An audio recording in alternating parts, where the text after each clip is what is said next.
Hi everyone, this side Krishi ma'am. स्वागत करते हो सभी का इस चैनल पे।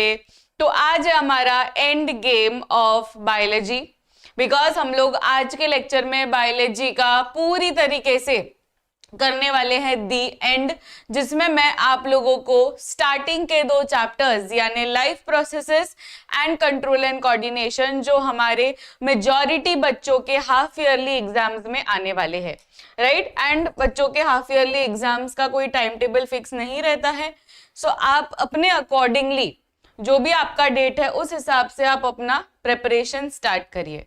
उससे पहले मैं आपको MVSAT के बारे में इंफॉर्मेशन दे देती हूँ। तो MVSAT is a scholarship exam, बहुत ही लिमिटेड सीट्स है, बहुत कम सीट्स बची है, तो जल्द से जल्द आप लोग यहाँ पर एनरोल हो जाइए। Link is there in the description box. जल्दी से वीडियो को लाइक कर दीजिए, शेयर कर दीजिए अपने फ्रेंड्स के साथ एंड सब्सक्राइब कर दीजिए इस चैनल को। फायर इमोजीज चाहिए मुझे चैट बॉक्स में, उसके बाद में ही हम शुरू करेंगे इस लेक्चर की। तो बच्चों, जैसे कि मैंने कहा, हम लोग इस पर्टिकुलर सेशन में दो चैप्टर्स करने वाले हैं। एक तो हम लोग करने वाले हैं लाइफ प्रोसेसेस, जो मैक्सिमम बच्चों के एग्जाम में है ही, एंड ये बोर्ड पॉइंट ऑफ व्यू से यानी आपका जो फाइनल एग्जाम आने वाला है फरवरी मार्च में, उसके लिए भी ये चैप्टर काफी इंपॉर्टेंट है। अगर हम पूरे साइंस का देखें तो पूरे साइंस में भी ये one of the highest weightage chapter रहता है एंड ये मेजॉरिटी इसमें क्वेश्चंस आते हैं, तो इससे आपको 10 से 12 मार्क्स एक्सपेक्टेड रहता ही रहता है। अब बहुत सारे बोलते हैं ना कि ये चैप्टर करो ये इंपॉर्टेंट है, वो चैप्टर करो वो इंपॉर्टेंट है, पर let me tell you, life processes तो इंपॉर्टेंट है ही, because we can not figure it out any other chapter का वेटेज। जैसे कि अगर मैं आपको बोलूं कि acid and bases and salt, या आपको मैं बोलूं कार्बन एंड इट्स कंपाउंड, तो I can not tell you पूरे दावे के साथ कि ये वाला चैप्टर का इतना मार्क्स आपको पूछा जाएगा, पर इसका मैं दावे के साथ बोल सकती हूँ, बिकॉज ये कभी भी चेंज नहीं होता है। लाइफ प्रोसेसेस से इतने सवाल आने वाले, मतलब इतने आने ही वाले इतने मार्क्स के। दूसरा, सब कुछ वेरी होगा हर एक साल, कुछ भी ऐसा फिक्स नहीं रहता है कि मेटल्स एंड नॉन मेटल्स में से इतना ही वेटेज आएगा। कभी कभार मेटल्स एंड नॉन मेटल्स का कम पूछते हैं और एसिड बेसिस एंड सॉल्ट्स का ज्यादा पूछते हैं, या कभी कभी केमिकल रिएक्शंस का ज्यादा पूछ लेते हैं, पर इसमें फिक्स रहता है कि लाइफ प्रोसेसेस तो हमेशा ज्यादा होने ही वाला है। ओके, तो फर्स्ट जो चैप्टर हम करने वाले हैं that is life processes, and दूसरा हम जो करने वाले हैं that is control and coordination. यही दो है ना आपके हाफ ईयरली में। तो ये हमारे स्टार्टिंग के दो जो चैप्टर्स है जो हमारा बायोलॉजी का बेस बनाने वाले हैं, ये इसके बारे में है।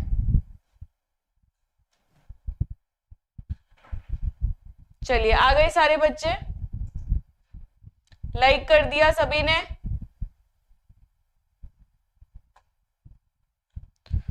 ओके, चलिए तो शुरू करेंगे बेटा, शुरू करेंगे हम।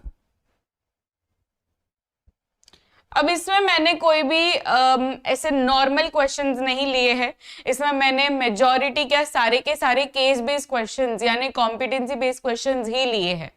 ओके, तो पहला क्वेश्चन आपके स्क्रीन पर आ रहा है। हर एक में मैंने आपको एक केस दिया है और वो केस को आपको ध्यान से समझना है, ध्यान से पढ़ना है, उसके बाद में क्वेश्चंस आएंगे। ओके, तो पहला केस आपके स्क्रीन पर आ चुका है, फोटोसिंथेसिस अंडर लो लाइट। और इस पर्टिकुलर सेशन में मैंने क्या किया है ना, मैंने टॉपिक वाइज केसेस लिए हैं, मतलब टेक्स्ट बुक का आपका हर एक पेज कवर होने वाला है ये सेशन में, बिकॉज हर एक पेज का मैंने एक केस बनाया है और वो केस के बेसिस पे आपको क्वेश्चंस आएंगे।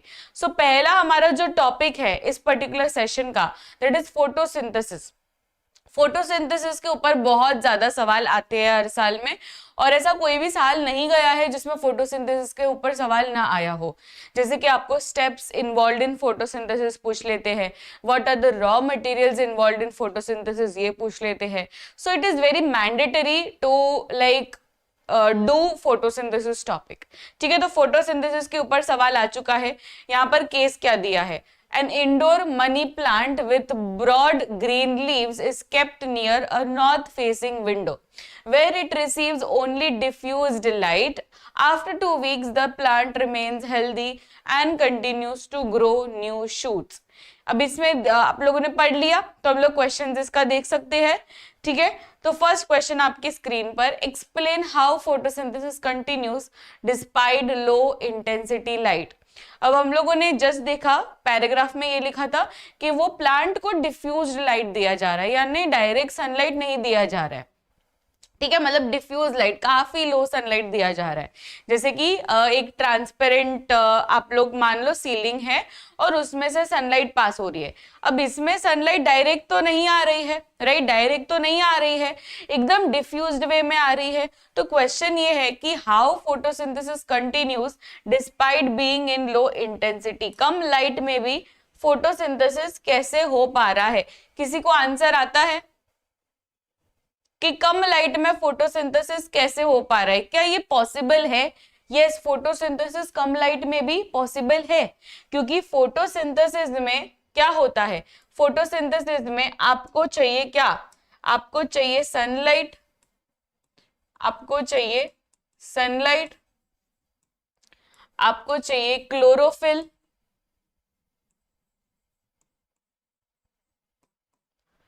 राइट, सनलाइट, क्लोरोफिल, आपको चाहिए ऑक्सीजन, एंड इसमें लास्ट में आएगा,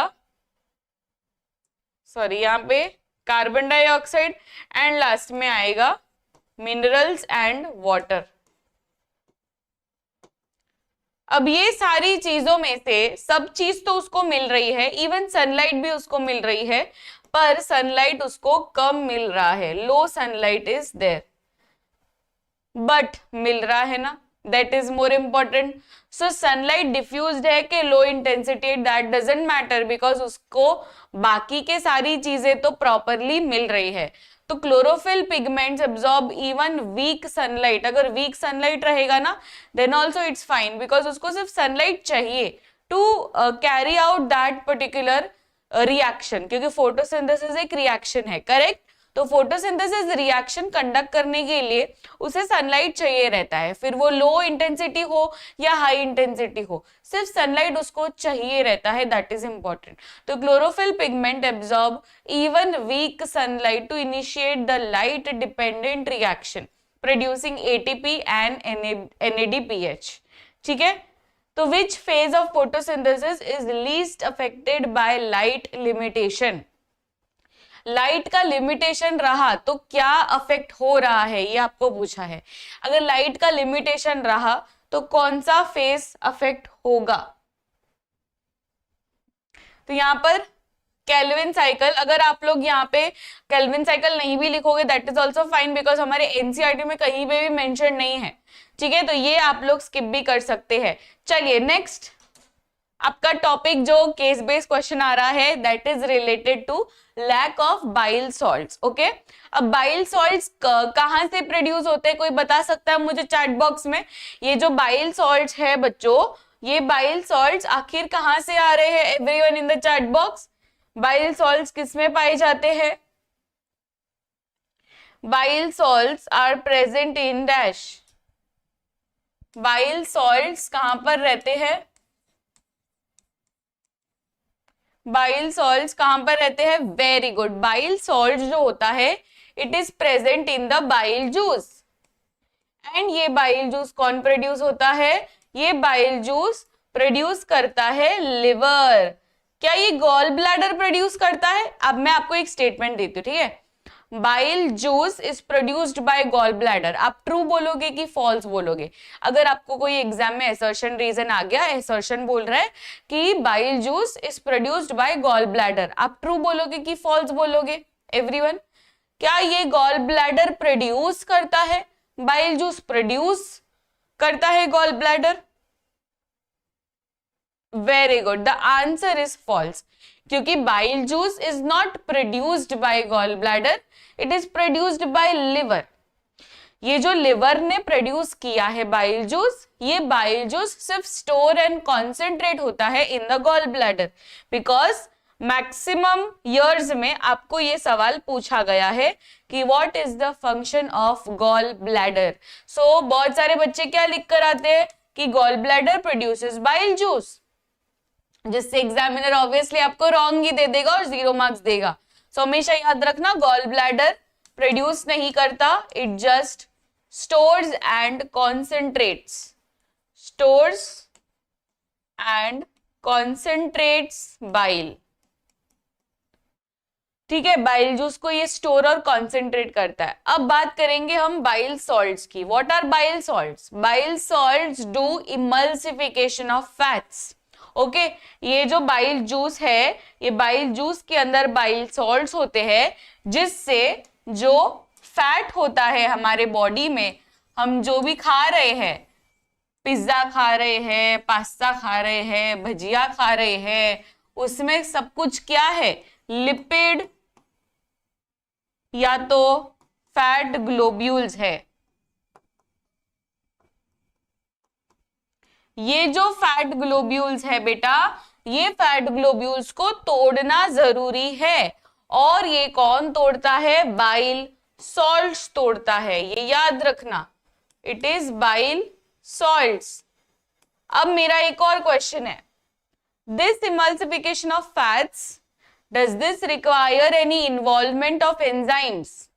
enzymes इसमें लगती है, yes or no? अगर मैं आपको पूछूं ये जो इमल्सिफिकेशन ऑफ फैट्स है, क्या इसमें एंजाइम्स का कोई रोल है? आप क्या कहना चाहोगे, क्या इसमें कोई एंजाइम का रोल है?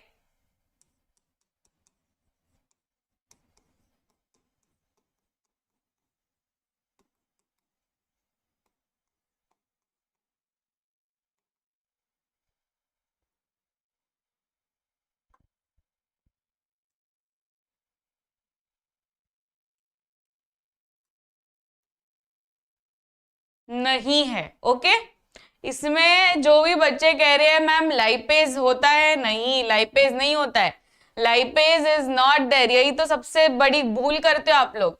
इमल्सिफिकेशन ऑफ फैट्स में there is no enzymes involve.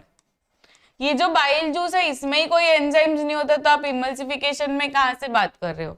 तो liver does not produce any enzyme, ना कि ये बाइल जूस में कोई एंजाइम रहता है, ना कि ये इमल्सिफिकेशन ऑफ फैट्स में एंजाइम यूज होता है। ठीक है, तो emulsification of fats is not using any enzymes. अब बात करेंगे हम लोग लिपिड एंड फैट ग्लोब्यूल्स को। तो जब ये टूटता है तो it produces lipid droplets, it produces lipid droplets. तो big fat globules are reduced into lipid droplets. This particular function is called as emulsification of fat, जिसमें कोई भी एंजाइम का यूज नहीं है, और ये कैसे होता है? By bile salts. चलिए, तो which digestive step is hampered? अब जो केस दिया है उसमें क्या हुआ है, जो पेशेंट का गॉल ब्लैडर है इसको रिमूव कर दिया है। 6 months later she experiences indigestion after a heavy oil meal। अगर उसने कुछ भी ऐसे तला हुआ खा लिया, पकोड़ा वगैरह या कुछ भी ऐसे भजिया वगैरह, तो उसको पेट में दुखता है, उसका जो इंडाइजेशन प्रॉब्लम है वो चालू हो जाता है। तो द क्वेश्चन इज कि ये क्यों हो रहा है, एक्चुअल में ये क्यों हो रहा है?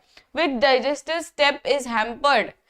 ऐसा क्या हो रहा है इसके सर्जरी के बाद में, ऐसा क्यों हो रहा है? बिकॉज वेरी गुड, ये जो लाइपेज है, जो बच्चा कह रहा है ma'am what is lipase, lipase जो है ये पैनक्रियाटिक जूस के अंदर रहता है, लिवर के अंदर नहीं रहता, यानी बाइल जूस के अंदर नहीं रहता। बाइल जूस के अंदर कोई भी एंजाइम नहीं है, ये याद रखना।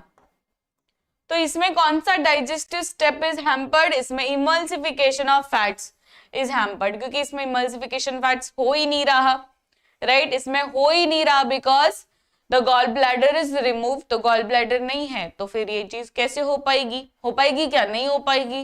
तो इसमें बाइल सॉल्ट्स जो है that break down large fat globules into micelles are absent, because gall bladder तो निकाल दिया, तो फिर इमल्सिफिकेशन ऑफ फैट्स कैसे हो पाएगा? Name the enzyme whose action is reduced, whose action is reduced. अब इसमें क्या पूछा जा रहा है कि जो फैट का डाइजेशन करता है वो एंजाइम का नाम क्या है? ये तो आप लोग बता ही सकते हो, बताइए। मैं फिर से रिपीट करती हूँ कि लिवर में कोई भी एंजाइम नहीं रहता है। जो भी एंजाइम है वो पैनक्रियास का एंजाइम रहता है, लिवर का एंजाइम नहीं रहता है। तो जो भी बच्चे कह रहे हैं लाइपेज, विच लाइपेज बच्चों, क्या ये लिवर का लाइपेज है? ऑब्वियसली लाइपेज ही रहेगा, बिकॉज इसको लिपिड्स को करना है, लिपिड्स का ब्रेकडाउन करना है, तो लाइपेज ही चाहिए रहेगा। बट द क्वेश्चन इज के which lipase? Very good, it is pancreatic lipase. तो जो लाइपेज है वो पैनक्रियाज से निकल के आया है, तो इसका आंसर क्या रहेगा? Pancreatic lipase action is less efficient, slowing fat digestion. अब नेक्स्ट आपका है स्टार्च टेस्ट। ठीक है, ये भी बहुत इंपॉर्टेंट है। इस पूरे सेशन में सिर्फ इंपॉर्टेंट क्वेश्चंस ही मैंने लिए हैं। Starch test experiment. अब स्टार्च जो होता है उसको टेस्ट करने के लिए आप कौन सा टेस्ट यूज करते हो? किसी को आइडिया है कि presence of starch, how can we detect it? With the help of what? What is the indicator? A leaf is boiled in alcohol to remove chlorophyll, washed and exposed to sunlight for 6 hours. तो इसके अंदर starch है कि नहीं हमको कैसे पता चलेगा? What is the टेस्ट का नाम? टेस्ट का नाम बताएंगे सारे बच्चे? Yes, iodine test is the correct answer. अब मुझे ये बताइए, आयोडीन टेस्ट को हम कैसे कैसे समझ सकते हैं कि इसके अंदर है स्टार्च और इसके अंदर नहीं है स्टार्च? तो आयोडीन टेस्ट के मदद से हम कैसे करेंगे? सारे बच्चे बताएंगे। अगर इसके अंदर स्टार्च होता तो आयोडीन का क्या कलर होना चाहिए? अगर there is a presence of starch, it will show which colour? Dash colour to dash colour. Very good, blue black coloration देता है। आयोडीन टेस्ट जो है, अगर स्टार्च प्रेजेंट है तो ये ब्लू ब्लैक कलरेशन देता है।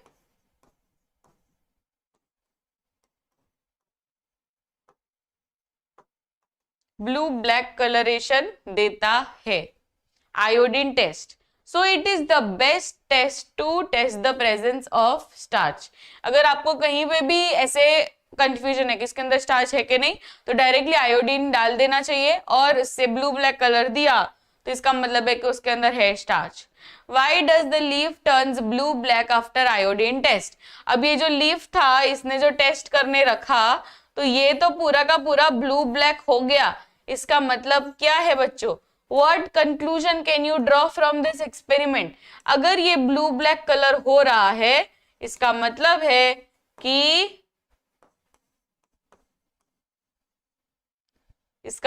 है कि अगर ये ब्लू ब्लैक कलर दे रहा है तो इसका मतलब है कि it contains starch, it contains starch, क्योंकि ये ब्लू ब्लैक कलर दे रहा है।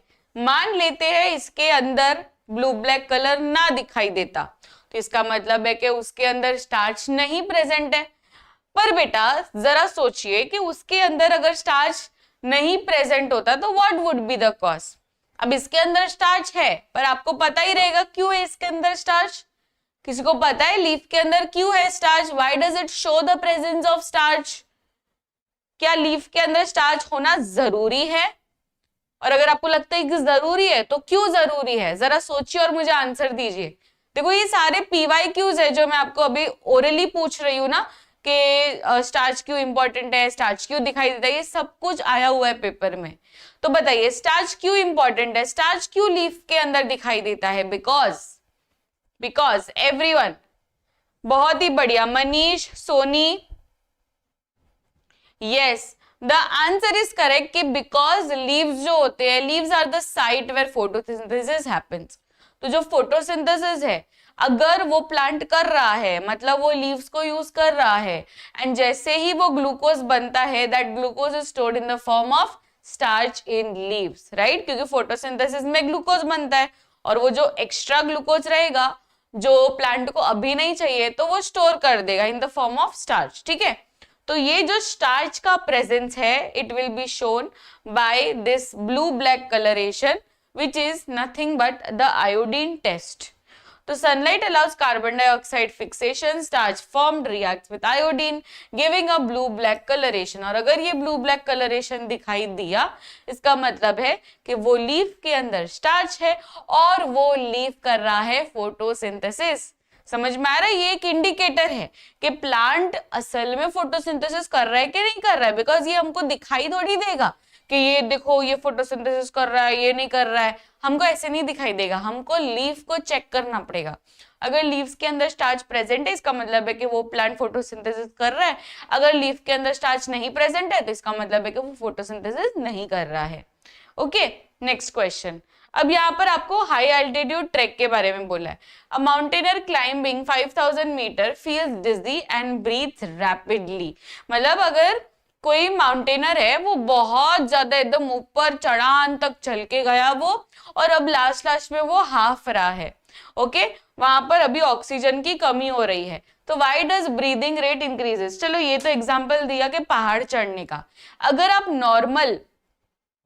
नॉर्मल भी स्कूल में ज्यादा चल लेते हो पीटी पीरियड में, या रोड में ज्यादा वॉकिंग कर लेते हो, तो हमारी सांस फूलने लगती है। मतलब we take breathing so fast, right, breathing rate increase हो जाता है। तो इंक्रीज क्यों होता है? बिकॉज नॉर्मली हमारा ब्रीदिंग रेट अलग रहता है, एकदम शांति से ब्रीदिंग होता है। पर जैसे हम लोग कोई भी फिजिकल एक्टिविटी करते हैं, विगरस एक्सरसाइज या कुछ भी, तो हम लोग का ब्रीदिंग रेट एकदम स्पाइक होता है।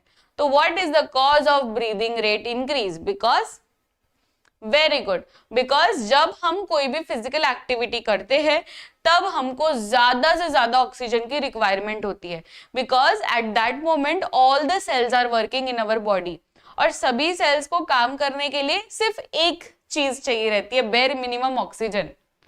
अगर उसको ऑक्सीजन दे दिया तो वो खुश, ऑक्सीजन नहीं मिला तो फिर वो अनहैप्पी रह जाता है। तो सारे सेल्स को ऑक्सीजन देने के लिए you need to breathe fast, so that ज्यादा से ज्यादा बाहर का ऑक्सीजन, ज्यादा से ज्यादा बाहर की एयर हम इनसाइड ले सके और हमारा ऑक्सीजन रिक्वायरमेंट फुलफिल कर सके। तो low oxygen partial pressure triggers chemoreceptor stimulating faster breathing to maintain blood oxygen levels. Which cellular process requires this adjustment? कौन से सेलुलर प्रोसेस को ये एडजस्टमेंट करना पड़ता है? तो एरोबिक रेस्पिरेशन जो हमारा है वो कभी कभार एनएरोबिक रेस्पिरेशन में स्विच हो जाता है, करेक्ट, क्योंकि हमारे मसल सेल्स में, अब देखो मसल सेल्स भी एरोबिक रेस्पिरेशन ही करता है, पर जब ऐसा कंडीशन आता है where a lot of physical activity is expected, तो तभी क्या होता है, तभी अचानक से एरोबिक से नॉन एरोबिक में ये कन्वर्ट हो जाता है। और नॉन एरोबिक में आपको पता ही है कि व्हाट इज द फॉर्मेशन, वो कंपाउंड का नाम बताइए जिससे मसल क्रैम्प्स होते हैं एवरीवन। चलिए अब तो स्पैमिंग हो ही जानी चाहिए कि मसल क्रैम्प्स का कॉज आखिर क्या है। एवरीवन, मसल क्रैम्प्स का क्या है आखिर, what is the cause? What is the cause of muscle cramps? Muscle cramps का cause क्या है? It is because of the accumulation of lactic acid. जब lactic acid accumulate होता है तब muscle cramps आते हैं, तब muscles दुखते हैं।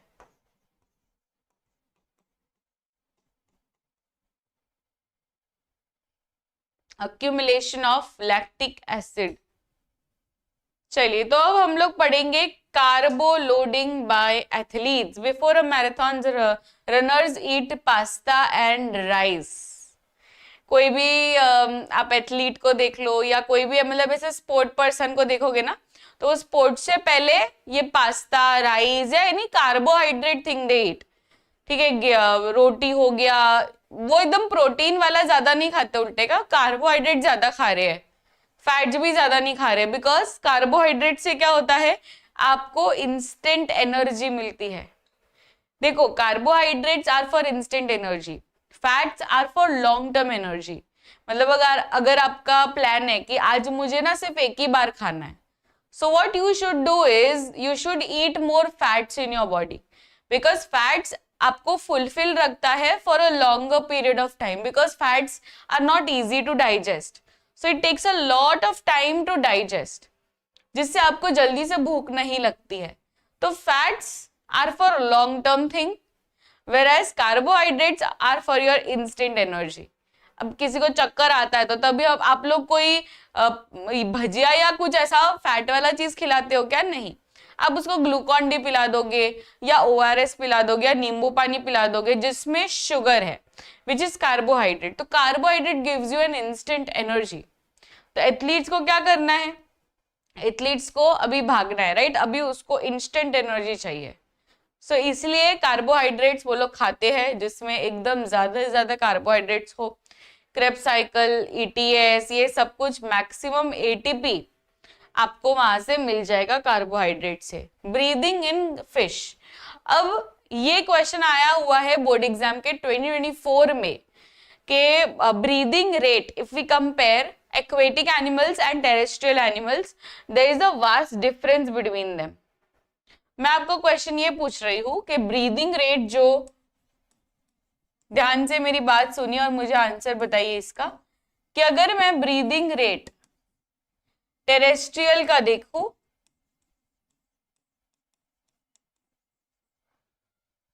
और अगर मैं ब्रीदिंग रेट एक्वेटिक का देखूं,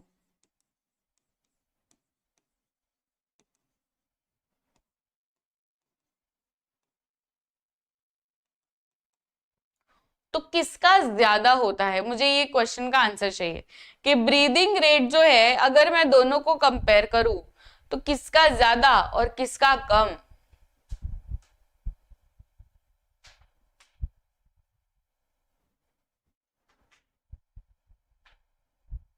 क्या सभी ने लाइक कर दिया सेशन को?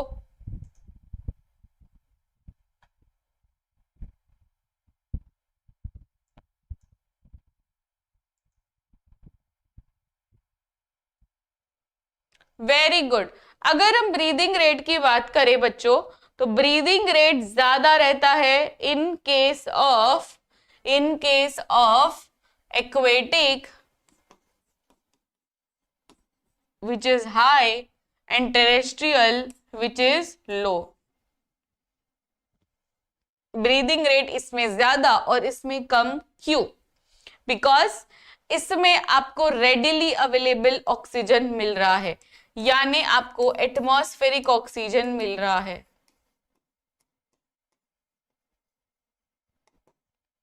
वेराज इसमें डिजॉल्व्ड ऑक्सीजन मिल रहा है।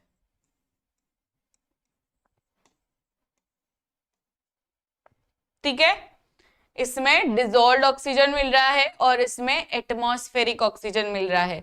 तो डिजॉल्व्ड ऑक्सीजन यानी उसको H2O में से ऑक्सीजन को कैप्चर करना है, so it will take a lot of time. इसमें ज्यादा आपको टाइम देना पड़ेगा, तो डिजॉल्व्ड ऑक्सीजन है इसलिए। Describe how this ensures gas exchange. Gas exchange के बारे में आपको पूछा गया है in case of aquatic animals. तो एक्वेटिक का बताइए, एक्वेटिक में गैस एक्सचेंज कैसे होता है?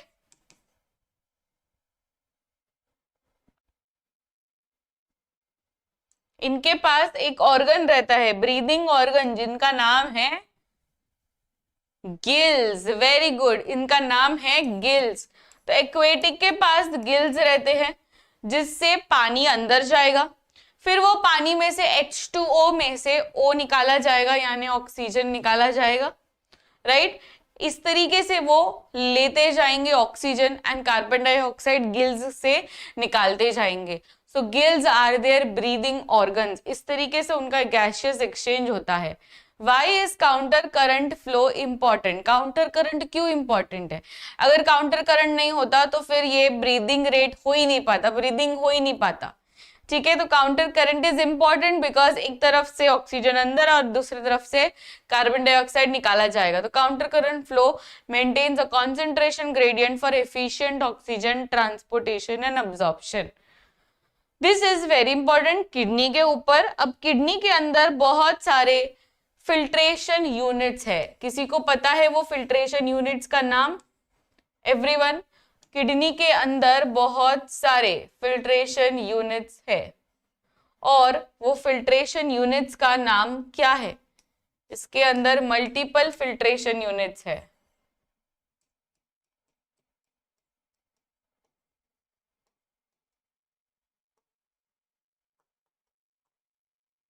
ये फिल्ट्रेशन यूनिट्स का नाम है नेफ्रॉन, दैट इज करेक्ट। ये फिल्ट्रेशन यूनिट्स का नाम है nephron. Nephrons are filtration units which do all the filtration and इसी से सारा का सारा यूरिन भी होगा, ठीक है, प्रोड्यूस होगा। तो these are the structures जो कि अल्ट्रा फिल्ट्रेशन ऑफ ब्लड करेंगे, बिकॉज ब्लड के अंदर बहुत सारा वेस्ट रहता है और ये वेस्ट बॉडी से निकालना बहुत ज्यादा जरूरी है, ठीक है। किस तरीके के वेस्ट की मैं बात कर रही हूँ, यहाँ पर मैं नाइट्रोजनस वेस्ट की बात कर रही हूँ। नाइट्रोजनस वेस्ट की मैं बात कर रही हूँ। नाइट्रोजनस वेस्ट रिमूव किया जाता है फ्रॉम द ब्लड एंड इस तरीके से नाइट्रोजनस वेस्ट को रिमूव कर देंगे तो आपके पास अच्छा ब्लड यानी प्योर ब्लड मिलेगा, जिसमें nitrogenous waste will be removed in the form of urine. Question देखेंगे, नेम द कंडीशन। अब कंडीशन किसका बोल रहे हैं, हाई यूरिया है, क्रिएटिन लेवल्स है, तो इसका मतलब है कि इसका किडनी खराब है, right, kidney is not working. नहीं तो अगर किडनी काम करता तो क्या यूरिया दिखाई देता आपको? यूरिया क्या है, एक नाइट्रोजनस वेस्ट है, क्या यूरिया दिखाई देता? नहीं, बिकॉज ये तो निकल चुका होना चाहिए, तो ब्लड में दिखना नहीं चाहिए यूरिया इतना ज्यादा, बिकॉज ये यूरिन के थ्रू निकल जाना चाहिए। इसका मतलब है kidney is not working, which life process is disturbed. चलिए, इसका तो मुझे आंसर एकदम भारी भरकम संख्या में चाहिए कि विच लाइफ प्रोसेस इज हैम्पर्ड।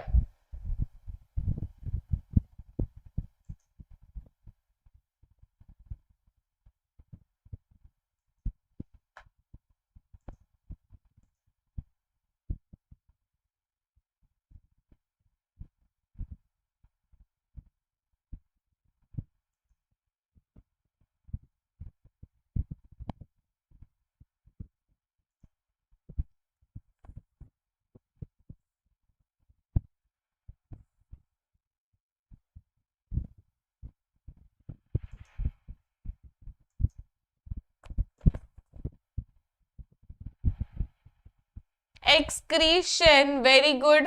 इसका आंसर क्या होगा, एक्सक्रीशन, दैट इज करेक्ट। तो यहाँ पर आंसर हम लिख देंगे एक्सक्रीशन, बिकॉज एक्सक्रीशन क्या होता है, एक्सक्रीशन इज द प्रोसेस जिसमें सारा का सारा नाइट्रोजनस वेस्ट रिमूव होता है फ्रॉम द ब्लड, राइट। तो excretion is the life process जहां पर kidneys are failing to filter nitrogenous waste.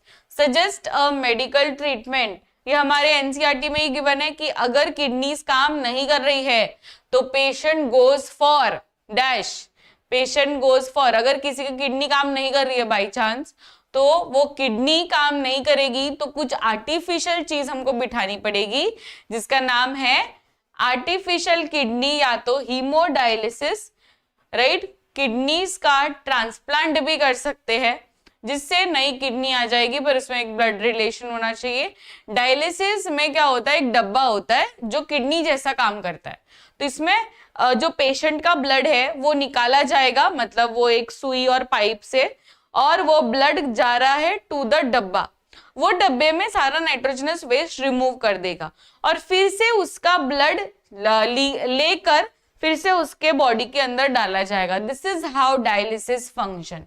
तो डायलिसिस इज लाइक अ डब्बा जो आपके किडनी जैसा काम कर रहा है, दैट इज आर्टिफिशियल किडनी, जो कि नाइट्रोजनस वेस्ट को रिमूव कर देता है।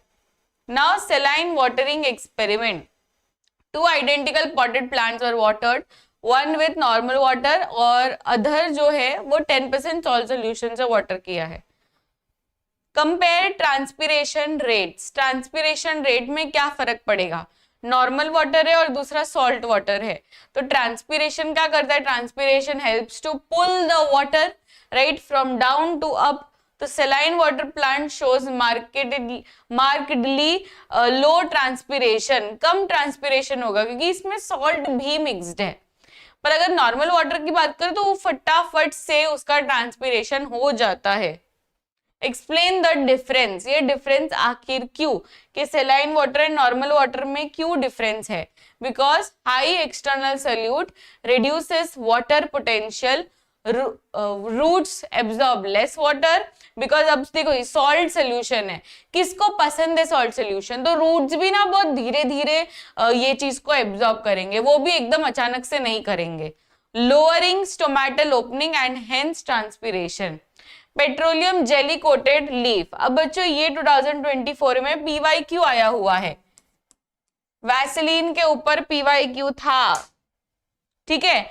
आपको पूछा था कि अगर मैं लीफ को वैसलीन से कवर कर दूं तो क्या होगा वो प्लांट का, बताइए।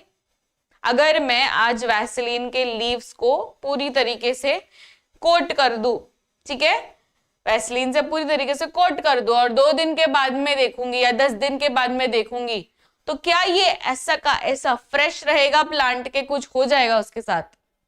Plant will, yes, plant will die, the plant will die because Vaseline ने क्या किया, सारा का सारा जो स्टोमेटल ओपनिंग्स था, बिकॉज जो प्लांट का सरफेस है, upper surface as well as lower surface में देयर आर टाइनी पोर्स जो कि ब्लॉक हो चुके हैं with the help of Vaseline, and इससे क्या होगा, इससे पूरी तरीके से ट्रांसपिरेशन रुक जाएगा।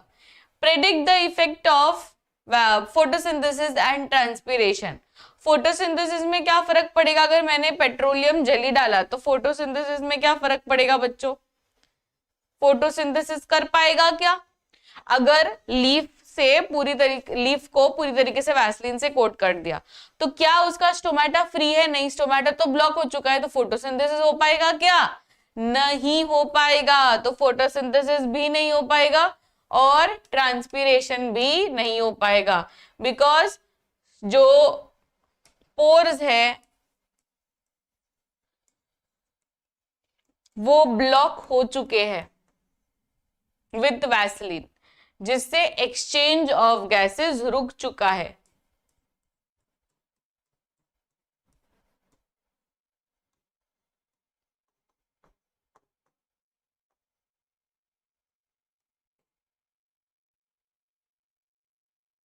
लिख दीजिए।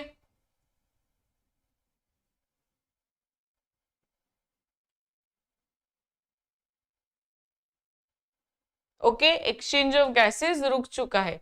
Predict the effect on photosynthesis, ये हो चुका हमारा। Earthworm versus human respiration. अब अर्थवर्म का अगर आप रेस्पिरेशन देखोगे ना तो उसका बहुत ही मॉइस्ट स्किन से होता है, ओके, एंड ह्यूमंस का तो प्रॉपर लंग से होता है। तो compare the breathing organs of earthworm and human. तो ह्यूमंस में लंग्स होता है, अर्थवर्म का स्किन से रेस्पिरेशन हो जाता है। लो हीमोग्लोबिन, ये इंपॉर्टेंट है। हीमोग्लोबिन क्या होता है? सबसे पहले तो मुझे इसका आंसर दीजिए, what do you mean by, जो भी पता है बच्चे बताइए कि हीमोग्लोबिन आपको क्या समझता है, हीमोग्लोबिन क्या है? अभी तक क्या क्या समझा है आपको, हीमोग्लोबिन के बारे में क्या क्या पता है आपको?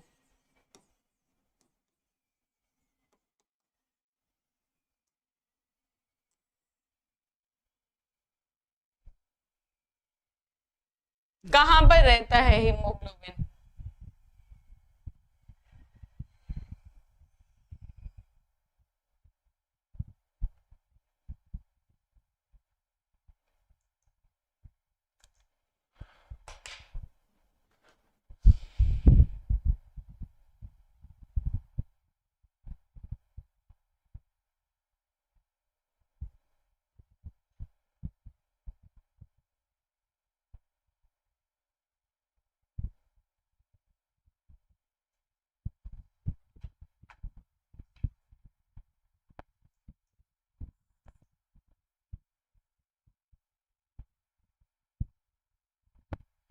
Very good. ये जो हीमोग्लोबिन है ये कहां पर होता है?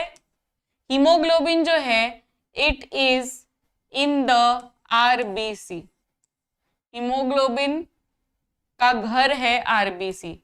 ये ऑक्सीजन कैरियर है, यानी ये ऑक्सीजन को कैरी करता है, ये ऑक्सीजन कैरियर है, ये ऑक्सीजन को कैरी करता है, एंड ये एक रेस्पिरेटरी पिगमेंट है। बच्चे ये 2025 में भी आया हुआ था एमसीक्यू के why blood is red in colour. तो ब्लड लाल कलर का क्यों है? बिकॉज ऑफ हीमोग्लोबिन, जो कि हमारा रेस्पिरेटरी पिगमेंट है। ब्लड लाल कलर इसलिए है बिकॉज रेस्पिरेटरी पिगमेंट उसको लाल कलर बना दिया है। ये ऑक्सीजन को कैरी भी करता है, इसलिए जिसका भी हीमोग्लोबिन कम रहता है उसको हमेशा थकान फील होता है, बिकॉज उसके जो सेल्स है वो हमेशा रो रहे हैं for oxygen. Oxygen transport properly नहीं हो पा रहा है सेल्स तक बिकॉज हीमोग्लोबिन की कमी है। आप जैसे ही हीमोग्लोबिन बढ़ा दोगे तो ऑक्सीजन कैरी करने वाले आ जाएंगे, और ऑक्सीजन कैरी करने वाले आ जाएंगे तो सेल्स हैप्पी हो जाएंगे बिकॉज उनको ऑक्सीजन टाइम टू टाइम मिलेगा। पर अभी टाइम टू टाइम नहीं मिल रहा है बिकॉज हीमोग्लोबिन की कमी है। How will this affect cellular respiration? तो सेल्यूलर रेस्पिरेशन कैसे अफेक्ट होगा? बिकॉज सेल्यूलर रेस्पिरेशन में ऑक्सीजन का ट्रांसपोर्टेशन होता है, ऑक्सीजन चाहिए रहता है, पर अगर हीमोग्लोबिन कम है तो ऑक्सीजन की कमी हमेशा बॉडी में महसूस होगी। reduced oxygen transport limits aerobic respiration, lowering ATP production and उससे कम एनर्जी निकलेगी। सजेस्ट अ डाइटरी करेक्शन, अगर आपको हीमोग्लोबिन चाहिए ज्यादा तो क्या खाना चाहिए और क्या नहीं खाना चाहिए? किसी को आइडिया है? कभी ऐसे फॉलो किया है? पेरेंट्स ने बोला हो कि हीमोग्लोबिन ना कम है तेरे में तो ज्यादा कर ले, ये खा तो आपका हीमोग्लोबिन बढ़ जाएगा। क्या आपको क्या लगता है क्या क्या खाना चाहिए हीमोग्लोबिन बढ़ाने के लिए? आप अपना कुछ भी जो भी आप खाते हो वो बेसिक बोल दो। आपको क्या बोला गया है कि ये खाना चाहिए जिससे हीमोग्लोबिन बढ़ता है?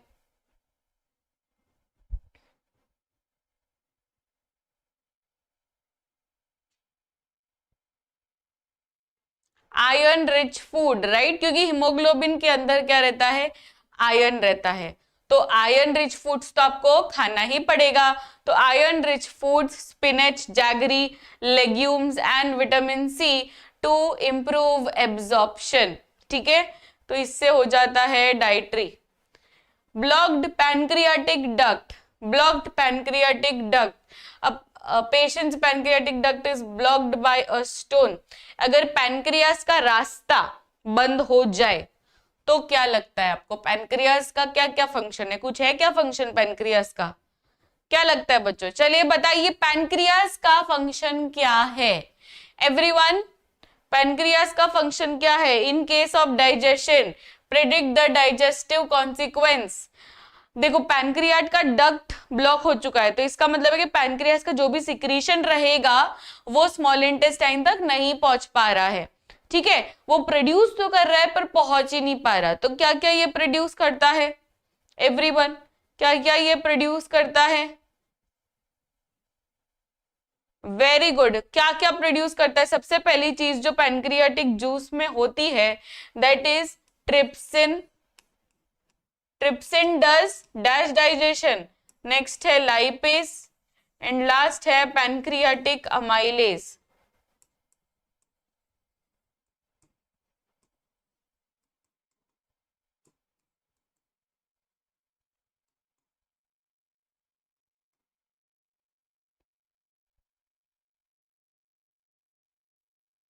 Very good. तो ट्रिप्सिन जो है, चलिए ये क्वेश्चन में आया हुआ है ऑलरेडी, ये क्वेश्चन आया हुआ है कि ट्रिप्सिन का क्या जॉब है। 2025 मतलब रिसेंट पेपर में ही आप ट्रिप्सिन के ऊपर सवाल देख सकते हो। तो ट्रिप्सिन जो है वो क्या करता है? प्रोटीन का डाइजेशन करता है। अगर मैं बात करूं लाइपेस की तो लाइपेस लिपिड्स का डाइजेशन करता है। पैनक्रियाटिक अमाइलेज की तो ये कार्बोहाइड्रेट्स का करता है।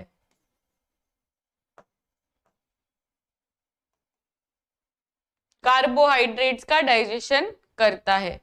तो ये है उसके digestive consequences. The absence of pancreatic amylase, trypsin and lipase impairs digestion because इसकी जो नली थी वो ही ब्लॉक हो चुकी है, यानी पैनक्रियाटिक डक्ट ही ब्लॉक हो चुका है, तो इससे ये सब चीज तो आ ही नहीं सकती। मसल क्रैम्प्स, अभी मसल क्रैम्प्स क्यों होते हैं बताइए सारे बच्चे? After 200 metre dash runner feels intense calf pain. Calf मतलब घुटने के नीचे जो हमको पेन होता है पैरों में, ठीक है, पैर के वो पीछे के साइड में, तो वहां पर बहुत ही दुख रहा है उसको बिकॉज उसने बहुत रनिंग किया। बिकॉज दिस इज बिकॉज ये मसल क्रैम्प आखिर क्यों है? Because of the accumulation of lactic acid, right. और ये लैक्टिक एसिड कहां से आ रहा है? बिकॉज इन जो एनएरोबिक रेस्पिरेशन है in muscle cells, that causes lactic acid का अक्यूमुलेशन। चलिए सारे बच्चे इसका पूरा मुझे बताइए रिएक्शन। सबसे पहले जो पाइरुवेट है, ये पाइरुवेट एनाएरोबिक रेस्पिरेशन करेगा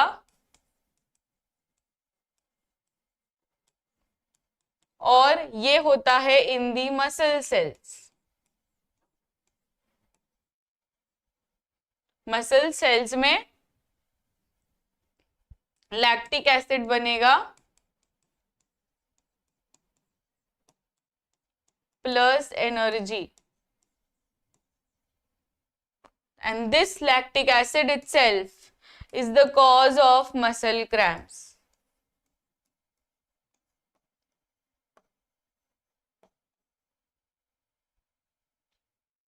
ठीक है, and this whole thing, whole reaction is an example of anaerobic respiration.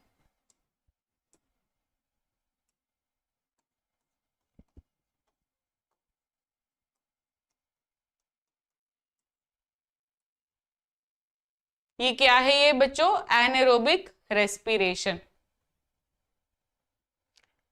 Next reflex action के ऊपर पूछा है, a child accidentally touches a hot utensil and instantly withdraws the hand before feeling pen.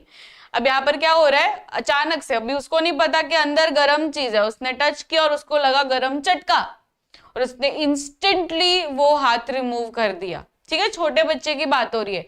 अगर उसको भी समझ है तो इसका मतलब है कि ये अनइंटेंशनली हो रहा है, मतलब खुद से हो रहा है, दैट इज रिफ्लेक्स एक्शन। तो क्वेश्चन पूछा है कि what is the pathway called, name the pathway. Reflex action का पाथवे, सारे बच्चे बताइए रिफ्लेक्स एक्शन का पाथवे। रिफ्लेक्स एक्शन का pathway, Gojo and it's me, तुम दोनों ब्लॉक हो जाओगे अगर ज्यादा बातें की तो। करना है आपको दोनों को ब्लॉक, तो बताइए। मेरे हाथ में ही फोन है, अभी अभी के अभी ब्लॉक हो जाओगे आप लोग। या तो चैट बॉक्स में सिर्फ और सिर्फ पढ़ाई की बातें होनी चाहिए, आलतू फालतू बातें होगी तो फिर रिमूव हो जाओगे।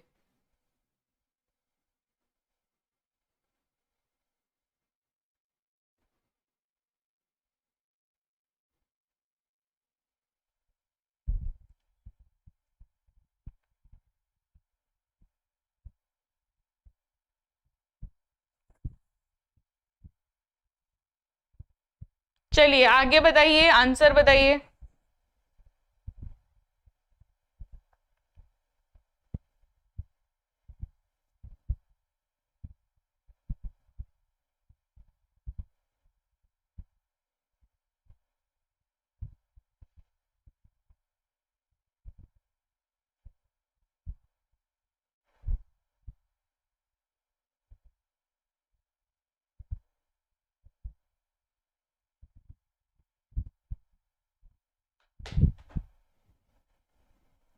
बहुत ही बढ़िया। ये जो पूरा का पूरा पाथवे होता है इसे हम कहते हैं reflex arc, right. Reflex arc क्या होता है? It is the pathway of the reflex action, जो कि स्टार्ट होगा with some kind of sensory neuron, right. तो सेंसरी न्यूरॉन रिसीव करेंगे इंपल्सेस फ्रॉम द रिसेप्टर। हो सकता है लाइट एज अ स्टिमुलस हो, पर इस पर्टिकुलर केस में skin is the sensory organ, right. तो सेंसरी ऑर्गन जो भी होंगे उसके ऊपर रिसेप्टर्स होते हैं जो रिसीव करते हैं सिग्नल्स। फिर ये जाएंगे to the sensory neuron, sensory neuron to spinal cord, spinal cord to motor neuron and motor neuron to finally muscles, right. Finally muscles तक ये चला जाएगा। Why is it faster than a normal response? अगर कोई भी normal response हमको करना हो, फॉर एग्जाम्पल हमको चलना है या कोई भी डिसीजन मेकिंग करना है, तो वो थोड़ा सा टाइम कंज्यूमिंग रहता है। पर reflex action is very very quick. Because बताइए, एक बहुत बड़ा कारण है इसके पीछे, क्योंकि नॉर्मल एक्शन जो होता है ना, इसमें ब्रेन इन्वॉल्व रहता है। ब्रेन के परमिशन के बिना कोई भी चीज नहीं हो सकती है। पर रिफ्लेक्स एक्शन एक ऐसा एक्शन है जिसमें आपको ब्रेन का परमिशन लेने का जरूरत ही नहीं है, बिकॉज इसमें ब्रेन बोलता है I am not coming in between. Okay, तो इसमें ब्रेन का कोई भी जरूरत नहीं रहता है, absence of true thought processes होता है। इसमें लीडर कौन है? हमारा स्पाइनल कॉर्ड है। ब्रेन नहीं करेगा, स्पाइनल कॉर्ड सब कुछ कंट्रोल करेगा। तो absence of true thought processes होते हैं।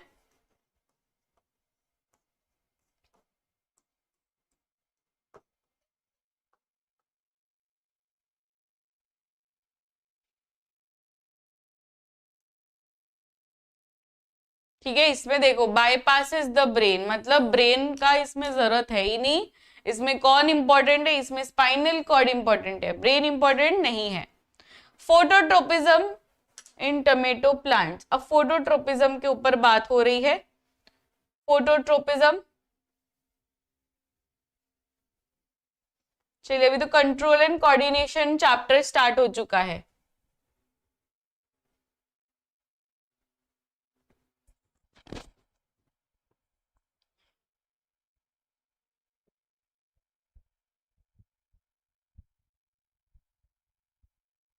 Yes, thinking is not involve.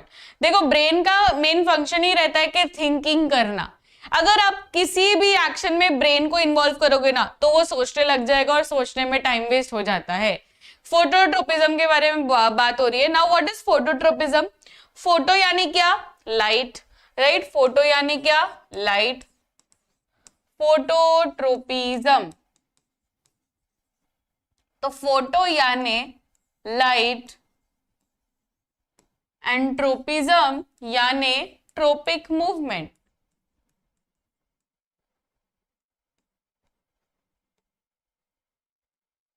Photo यानी लाइट, ट्रोपिज्म यानी ट्रोपिक मूवमेंट। लाइट के टूवर्ड्स अगर कोई भी चीज मूवमेंट हो रही है ना तो इसे हम कहेंगे फोटोट्रोपिज्म। ठीक है, अगर लाइट के टूवर्ड्स हो रही है, अगर लाइट के अगेंस्ट हो रहा है तो इसे हम कहेंगे नेगेटिव फोटोट्रोपिज्म। तो this is positive phototropism, this is negative phototropism. जो शूट्स होंगे, चलिए मैं अभी आपको क्वेश्चन पूछ रही हूँ। शूट्स यानी क्या? स्टेम। स्टेम आपको क्या लगता है, वो पॉजिटिव फोटोट्रोपिज्म दिखाता है कि नेगेटिव फोटोट्रोपिज्म दिखाता है? क्या लगता है आपको? Yes, you have to tell me about shoot and root. Root and shoot का आपको क्या लगता है? शूट एंड रूट क्या दिखाएंगे, पॉजिटिव के negative?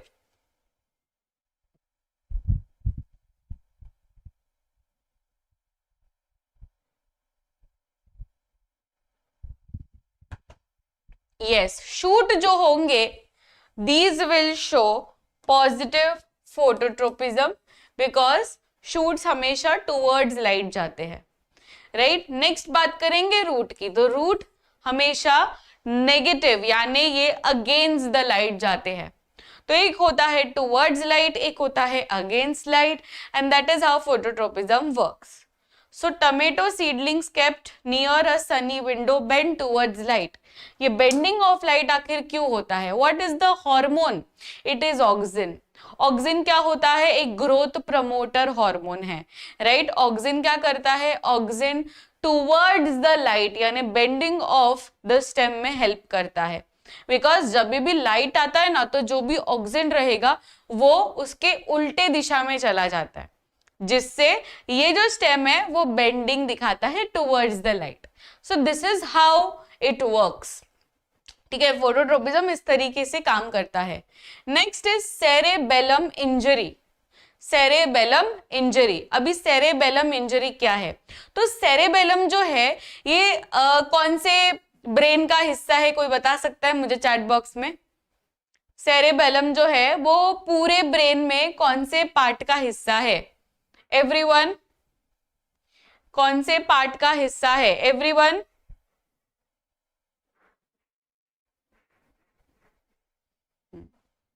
Hind brain, that is correct. और बच्चों सेरेबेलम के ऊपर हर साल क्वेश्चन आता है, B it MCQ, B it very short answers, तो ऐसे क्वेश्चंस आप एक्सपेक्ट कर सकते हो। और सेरेबेलम के दो फंक्शंस इंपॉर्टेंट होते हैं जो हमारे टेक्स्ट बुक में गिवन है। कोई बता सकता है दो फंक्शंस ऑफ सेरेबेलम? आप लोगों ने एकदम करेक्ट बोला कि ma'am cerebellum is a part of hind brain, that is correct. Hind brain मतलब सबसे पीछे का ब्रेन का हिस्सा, right, last part of the brain. अब ये जो सेरेबेलम है ये दो चीज में हेल्प करता है। सारे बच्चे बताइए दो चीज कौन सी है। सबसे पहले maintaining posture and balance of the body, right, ये आपको 2025 के बोर्ड एग्जाम में भी आया हुआ क्वेश्चन है। तो maintaining posture and balance of the body, that is the first function. Second function of cerebellum, कोई बता सकता है सेकंड फंक्शन? बिकॉज आपको 2 मार्क्स का सवाल आएगा, आप सिर्फ एक पॉइंट लिख के नहीं आ सकते।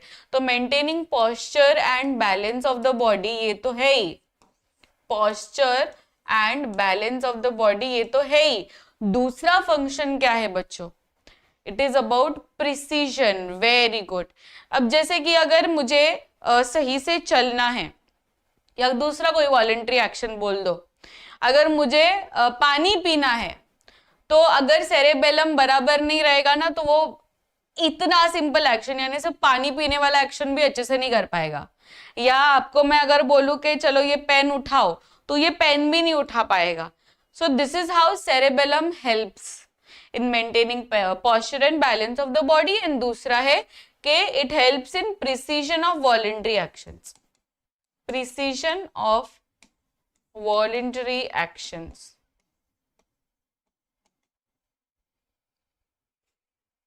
सही से कोई भी वॉलंटरी एक्शन, तो व्हाट डिफिकल्टी विल अराइज। अब डिफिकल्टी में आप क्या क्या लिखेंगे? वही डिफिकल्टी लिखेंगे, जो उसके फंक्शन है वो नहीं कर पाएगा। तो सबसे पहले कि वो अच्छे से चल नहीं पाएगा, अपना मेंटेन नहीं कर पाएगा posture and balance, that is the ultimate thing that he can't do. And second is he will not be able to do any voluntary action, ठीक है, प्रिसीजन नहीं आएगा, मतलब कर लेगा पर प्रिसीजन नहीं आएगा। तो सबसे पहली चीज के मेंटेनिंग पोस्चर एंड बैलेंस उससे नहीं हो पाएगा, पुअर कोऑर्डिनेशन रहेगा उसका, अच्छे से वो मतलब कोई भी वॉलंटरी एक्शन नहीं कर पाएगा, बैलेंस भी अच्छे से रह नहीं पाएगा। Next, pituitary removal. अब लैब में ना एक्सपेरिमेंट चल रहा था, मतलब पिट्यूटरी ग्लैंड का फंक्शन उनको जानना था। तो व्हाट साइंटिस्ट डिड इज के वो लोग ने ना पिट्यूटरी ग्लैंड निकाल दिया वो एनिमल में से। तो उसमें आपको क्या लगता है कि वो एनिमल में क्या चीज दिखाई देगी? अगर पिट्यूटरी ग्लैंड आप किसी में से भी निकाल देते हो, लैब एनिमल में से पिट्यूटरी ग्लैंड निकाल दिया, तो आपको क्या लगता है कि उस पर्टिकुलर लैब एनिमल में आपको क्या दिखाई देगा? Now for this you should know कि पिट्यूटरी ग्लैंड का फंक्शन क्या है। तो किसी को पता है पिट्यूटरी ग्लैंड क्या करता है, कहाँ रहता है, क्या करता है और कहाँ रहता है? 2 फंक्शंस मैंने आपको पूछे। यस, कहाँ रहता है और क्या करता है? Yes, very good. ये प्रोड्यूस करता है growth hormone which brings about growth and development of the body. Second, कहाँ पे रहता है ये रहता है ब्रेन के अंदर, राइट, ये रहता है ब्रेन के अंदर। तो ये ब्रेन के अंदर रहता है और ग्रोथ हार्मोन प्रोड्यूस करता है। पर मतलब अगर आपने वो लैब एनिमल में से पिट्यूटरी ग्लैंड निकाल दिया, तो उसका ग्रोथ एंड डेवलपमेंट रुक सा जाएगा, अच्छी तरीके से उसका ग्रोथ एंड डेवलपमेंट नहीं हो पाएगा। तो secretion of growth hormone stops, यानी उसके अंदर ड्वार्फिज्म, ये डिसऑर्डर देखा जाएगा, राइट, ड्वार्फिज्म दिखाई देगा, जिसमें उसका जो हाइट है या उसका कोई भी डेवलपमेंट है वो नहीं हो पाएगा। B it any organ, it will not happen. Artificial ripening of fruits. A farmer uses a ripening agent to quickly ripen bananas for the market. अब यहाँ पर आपको क्या चीज बोली है कि फार्मर को मतलब कोई तो हार्मोन यूज कर रहा है, और वो हर फार्मर यूज करता है, मेजॉरिटी कि वो लोग ना एक पर्टिकुलर हार्मोन्स यूज करते हैं। अब देखो 2 तरीके के हार्मोन्स होते हैं, करेक्ट, 2 तरीके के हार्मोन्स होते हैं। फाइटो हार्मोन्स की मैं बात करूं यानी प्लांट हार्मोन्स की मैं बात करूं, तो 2 कैटेगरीज में हम इसको डिवाइड कर सकते हैं। या तो ये हो सकते हैं ग्रोथ प्रमोटर,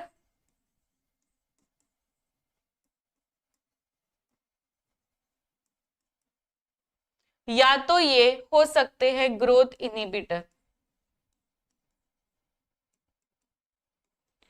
ग्रोथ प्रमोटर में हमने 3 हॉर्मोन्स पढ़े हैं। चलिए सारे बच्चे आंसर दीजिए, कौन से 3 हॉर्मोन्स हमने ग्रोथ प्रमोटर में पढ़े हैं। Very good. ग्रोथ प्रमोटर में ग्रोथ प्रमोटर में हमने पढ़ा है ऑक्सिन, हमने पढ़ा है gibberellin,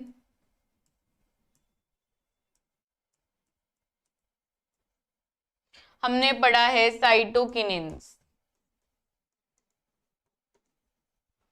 next we talk about growth inhibitor, तो इसमें आएगा एब्सिसिक एसिड,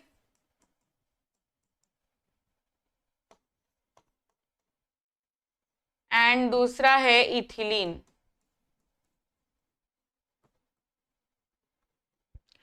अब बच्चों ये सब हॉर्मोन्स में से आपको क्या लगता है कि कौन राइपनिंग में यूज होता है?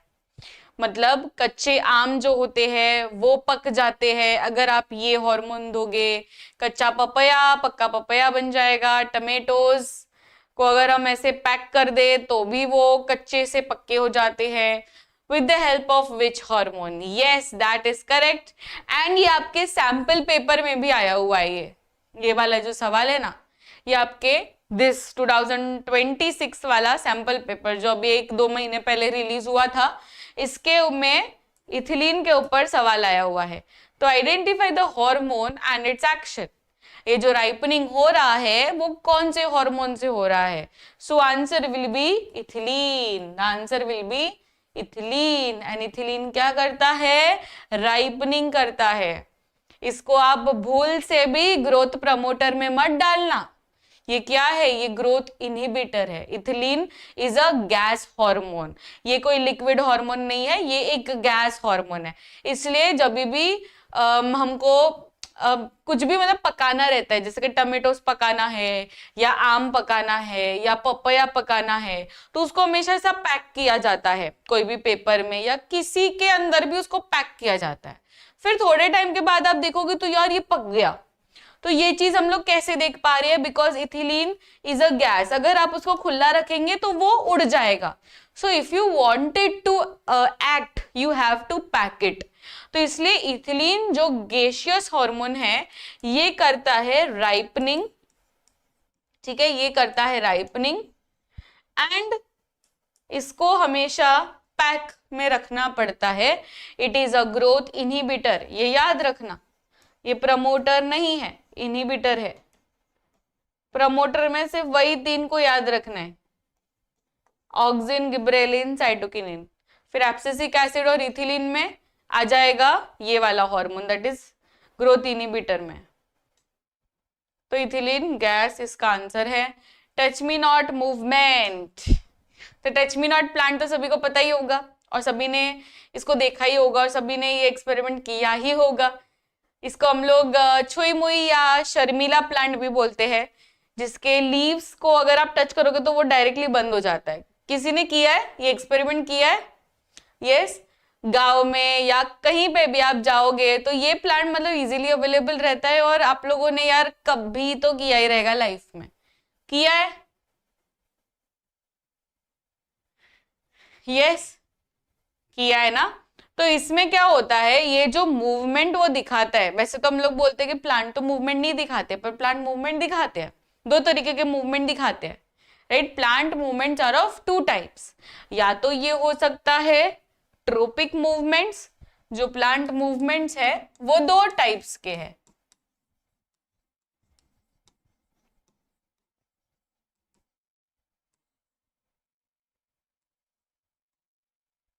या तो ये हो जाएगा ट्रोपिक मूवमेंट्स, या तो ये हो जाएगा नेस्टिक मूवमेंट्स, ठीक है। ट्रोपिक मूवमेंट्स या nastic movements. Now tropic movements are growth dependent movements, यानी अगर ये मूवमेंट हो रहा है ना तो आप समझ के चलो कि इसके अंदर कुछ ना कुछ तो ग्रोथ हो रहा है। It is growth dependent movement.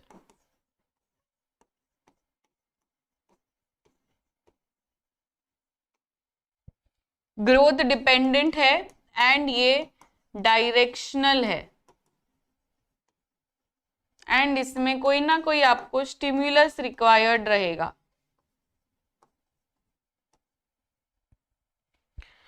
इसमें देखो example, phototropism, hydrotropism, geotropism, chemotropism, thigmotropism, ये सब कुछ जो ट्रोपिज्म वाला चीज है ना, वो सब कुछ ट्रोपिक मूवमेंट में आएगा, जिसमें मूवमेंट होगा पर वो ग्रोथ वाली मूवमेंट होगा। फॉर एग्जाम्पल इधर प्लांट है और उधर वाटर है, तो जो रूट्स है यहाँ के वो ट्रैवल करेंगे पानी को लेने के लिए, तो इसमें रूट्स का जो मूवमेंट हो रहा है पानी के तरफ, that is a growth dependent, right, क्योंकि इसमें रूट्स का एक्चुअली ग्रोथ हो रहा है एंड फिर जाके वो मूवमेंट हो रही है। समझ में आ रहा है? सिमिलरली बेंडिंग ऑफ स्टेम, इसमें भी जो स्टेम है उसका ग्रोथ हो रहा है इसलिए वो मूवमेंट दिखा रहा है। But if we talk about nastic movement, इसमें कोई भी ग्रोथ नहीं हो रहा है। अब जब आप टच मी नॉट को टच करते हो, ठीक है, टच मी नॉट प्लांट यानी मिमोसा प्लांट को टच करोगे तो उसके जो लीव्स ऐसे बंद हो रहे हैं, आपको क्या लगता है वो लीव्स में कोई मूवमेंट हो रहा है? तो क्या ग्रोथ वाला मूवमेंट हो रहा है? नहीं, कोई भी यहाँ पर ग्रोथ नहीं हो रही है, ठीक है। तो इसमें there is no growth which is seen, इसमें ना कोई डायरेक्शन है, कोई ऐसा फिक्स डायरेक्शन नहीं रहता है, बिकॉज इसमें स्टिमुलस भी नहीं रहता है, ठीक है। इसमें स्टिमुलस है but that stimulus is not for growth, ठीक है। तो स्टिमुलस है, हम लोग ऐसे नहीं बोल सकते कि स्टिमुलस नहीं है, स्टिमुलस तो है पर स्टिमुलस कोई ग्रोथ नहीं दिखा रहा है। जैसे कि यहाँ पर स्टिमुलस है टच, राइट, तो वो लीव्स को टच मिला इसलिए उन्होंने वो मूवमेंट दिखाया। Again this movement is not a growth dependent movement. तो यहाँ पर क्या लिखेंगे हम लोग? यहाँ पर नास्टिक मूवमेंट्स एग्जाम्पल आएगा। डायबिटीज के ऊपर अभी क्वेश्चन है। सो इंसुलिन जो डायबिटीज के लिए ये रहता है, इंपॉर्टेंट रहता है, इसके ऊपर भी बोर्ड एग्जाम में काफी बार सवाल आ चुका है। तो patients blood sugar remains high despite normal diet, which hormone is deficient? चलिए बताइए, चलिए अभी स्पैमिंग हो जाना चाहिए चैट बॉक्स में, इतना इजी सवाल मैंने यहाँ पर डाला है। चलिए बताइए, डायबिटीज मेलाइटिस यानी डायबिटीज जो है नॉर्मल, वो आखिर क्यों होता है? कौन से हार्मोन ना होने के कारण ये वाला डायबिटीज हमको दिखाई देता है? Diabetes is seen because of which hormone? The hormones name is insulin. And ये कौन बनाता है बच्चों? इंसुलिन कौन बनाता है? Insulin is produced by which gland? Glucagon आएगा कि इंसुलिन आएगा? इंसुलिन आएगा, okay. Insulin is the one जिससे अगर वो इंसुलिन का प्रोडक्शन कम हुआ तो डायबिटीज होता है। ग्लूकागॉन का प्रोडक्शन इसमें नहीं है लेना देना। डायबिटीज के लिए इंसुलिन रिक्वायर्ड रहता है और ये बनाया जाता है बाय पैनक्रियास। तो आप लोगों ने लाइफ प्रोसेस में पैनक्रियास को देखा होगा कि ये तो एंजाइम बना रहा है, ट्रिप्सिन, लाइपेज, पैनक्रियाटिक अमाइलेज। पर कंट्रोल एंड कोऑर्डिनेशन में हम लोग देख रहे हैं कि पैनक्रियास हार्मोन्स भी बना रहे हैं, यानी इसलिए हम पैनक्रियास को ड्यूअल ग्लैंड बोलते हैं, because it can produce hormones as well as it can produce enzymes, okay. तो it is a dual gland. तो यहाँ पर ये हार्मोन बना रहा है, इंसुलिन हार्मोन है, तो insulin deficiency is seen. Which gland secretes it? Just हमने डिस्कस किया। ग्लैंड का नाम बताइए। इंसुलिन कौन बनाता है? इंसुलिन कौन बनाता है एवरीवन?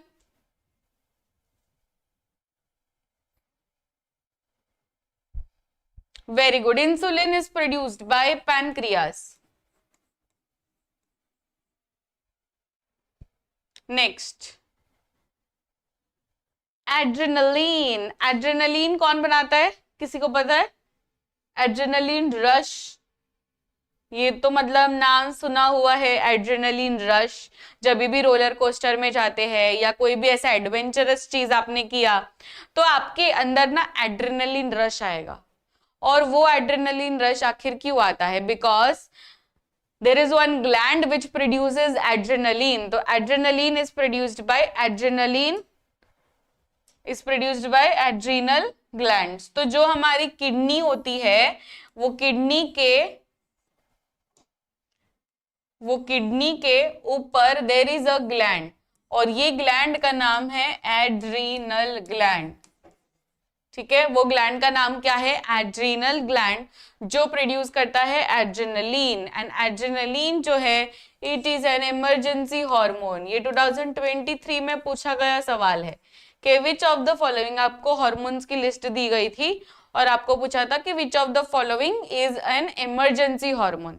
तो इमरजेंसी हार्मोन में आएगा एड्रेनलिन।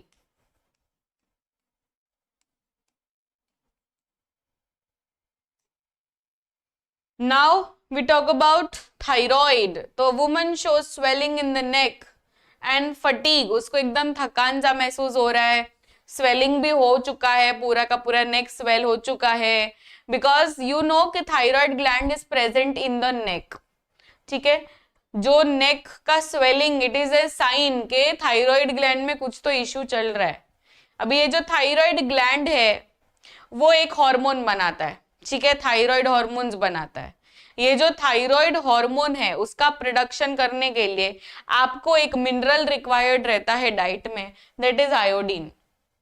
अगर बच्चों आयोडीन की कमी हो गई डाइट के अंदर तो थायराइड ग्लैंड काम नहीं करता है। तो थायराइड ग्लैंड काम करने के लिए आयोडीन का होना बहुत ज्यादा इंपॉर्टेंट है।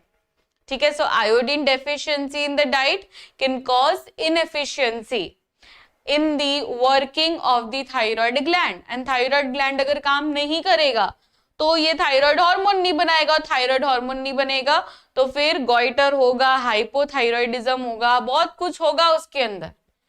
नेक्स्ट, ये वाला कैंसिल कर दो। Okay, next plant growth direction. Okay, plant growth direction के बारे में पूछा है।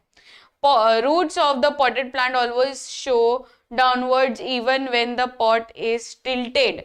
अगर मैंने वो जो पॉट ऑफ सॉइल है अगर उसको ऐसा टिल्ट भी कर दिया ना तो भी रूट्स नीचे ही जाएंगे, तो भी ऊपर नहीं जाते हैं।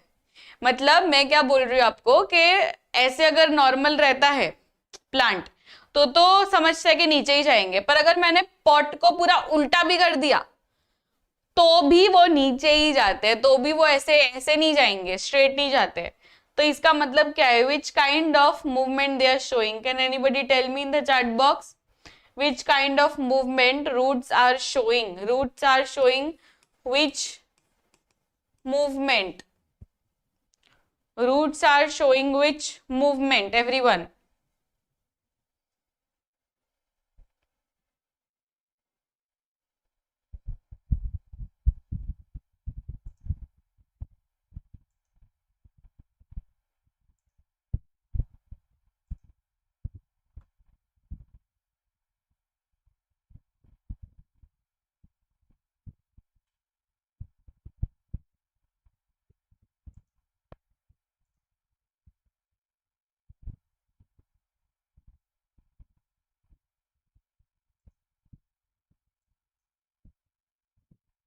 रूट्स आर शोइंग, यस, क्योंकि यहाँ पर रूट्स जो है वो नीचे की तरफ जा रहे हैं।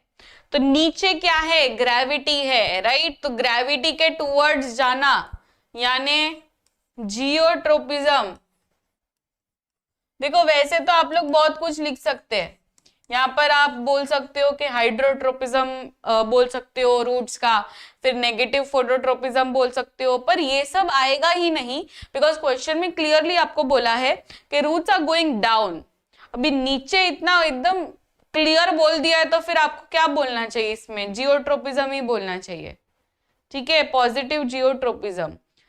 Brain versus spinal cord. अभी while eating you suddenly sneeze. अभी स्नीजिंग जो है बच्चों, आपको क्या लगता है स्नीजिंग में ब्रेन का काम है कि स्पाइनल कॉर्ड का काम है? किसका काम आपको लगता है?